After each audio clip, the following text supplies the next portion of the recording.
Bueno, había quedado planteada la cuestión, nos acompaña el invitado del día, es el diputado Juan Carlos Morán, diputado por la provincia de Buenos Aires. Me decías, fuera de cámara, por el interior de la provincia, ¿por qué distrito? Soy de Bolívar, que es la séptima sección, el centro de la provincia de Buenos Aires. De los Pagos de Tinelli, lo que se conoce como los Pagos de Tinelli. Así es. Y además estuviste acompañando a la referente de la coalición cívica, nos referimos a Lisa Carrió, cuando presentaron, luego del anuncio, en los días de que se hacía el anuncio de la adjudicación de las obras, presentaron precisamente las objeciones que tenían a esta hora. Así es. Si te parece, hacemos un repaso, tomamos algunas cosas de lo que ustedes hablaron en ese momento. Bárbaro. Señor director, ¿podemos ver algunas placas?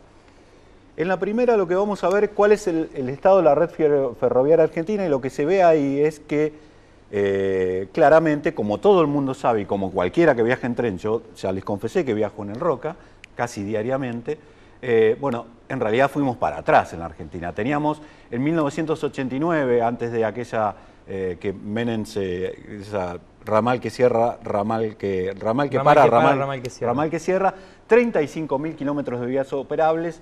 Ese era un país mucho más federal que el de ahora, que tiene 8.000, aunque agregó como 1,5 kilómetros en Puerto Madero. De los 8.000 hay 1.000 y pico que están semi-suspendidos. El personal empleado en ferrocarriles cayó muchísimo. La velocidad promedio por el estado de las vías, por la falta de inversión, cayó muchísimo, de 100 a 40 kilómetros. Y además, aquellos que eran deficitarios, cuando en realidad es un concepto bastante tramposo, porque estamos hablando de un servicio público, eran deficitarios en $1 millón por día, hoy son deficitarios en $2 millones por día. Y sin embargo, el gobierno, Juan Carlos, está lanzado a construir un tren bala. ¿Por qué crees? Es muy difícil encontrar a quién beneficia. Y uno no quiere pensar mal, pero es muy difícil encontrar a quién beneficia la obra. Es una obra que no tiene un dictamen de factibilidad técnica y de viabilidad económica. Hay otras prioridades sociales en la Argentina que con la misma plata se podrían solucionar. Así que realmente es un gran endeudamiento que nos va a llevar décadas a salir para beneficiar a un puñado de gente que cabe en un avión, ¿no? Vos decís, hay una serie de pasos o vicios en el procedimiento. Exacto. ¿Podemos explicar cuáles son? Porque si no, sí, puede quedar como, bueno, en realidad lo dice porque es un opositor. Fue un proceso de licitación y adjudicación absolutamente orientado, pero para sintetizar en 2 puntos que son los más graves.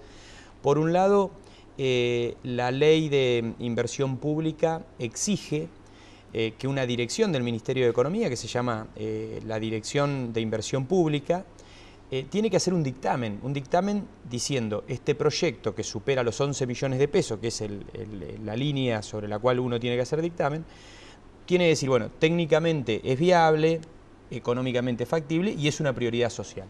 Ese dictamen no existe, hemos hecho el reclamo por el decreto de información pública, nos han respondido que no existe. La repartición puntualmente envió y firmado con él, absolutamente, donde dice, yo tuve la posibilidad de ver la copia, donde dice, el director es Wayne de apellido, depende de la Secretaría de Economía. Nada. No nos preguntaron nada, no existe tal dictamen.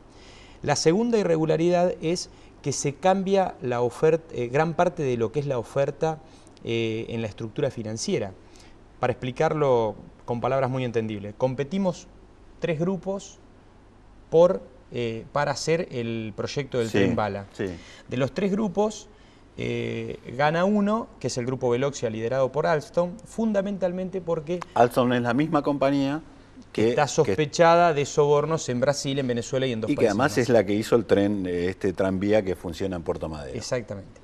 Y se adjudica porque presentaba una estructura de financiamiento, pero esa estructura de financiamiento la presentaba sobre un banco que se llamaba Societe Generale, y presenta posteriormente la estructura de financiamiento al 5,2% de interés anual y a 16 años. El 24 de marzo, antes de irse Lustó, por eso sabemos ahora por qué se quedó Lustó unos días más. Cuando puntualizás la tasa de interés, estamos hablando de 5,2% en dólares. En dólares. Okay. Esto es la estructura de financiamiento en agosto del año pasado. El 24 de marzo, cuando el ministro de Economía tenía que aprobar esa estructura de financiamiento, no aprueban, sino que cambian la estructura de financiamiento. Sale el banco Societe Generale, entra el banco Natixis en vez de un 5,2%, pasa a tener un interés en contra de los beneficios del Estado de casi el 13% y pasa a 30 años. O sea, hay un cambio en la estructura de financiamiento y viola un principio de inalterabilidad que tienen los contratos y el proceso de adjudicación y licitación. O sea, la tasa más que se duplica y además se alargan artificialmente los plazos y después vamos a ver por qué. Sí. En el próximo bloque, si te parece, vamos a seguir analizando estos vicios que vos decías, bueno, tratemos de pensar bien, no hay que pensar mal, pero son las que nos llevan precisamente a sospechar de que atrás de esto puede haber un y flagrante... genera sospecha por qué no denuncian las otras empresas que compitieron, ¿no? Un flagrante negociado. Pero esto lo vemos en el próximo bloque, si te parece.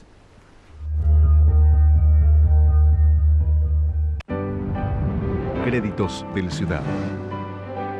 Cuota clara. Sin letra chica. Sin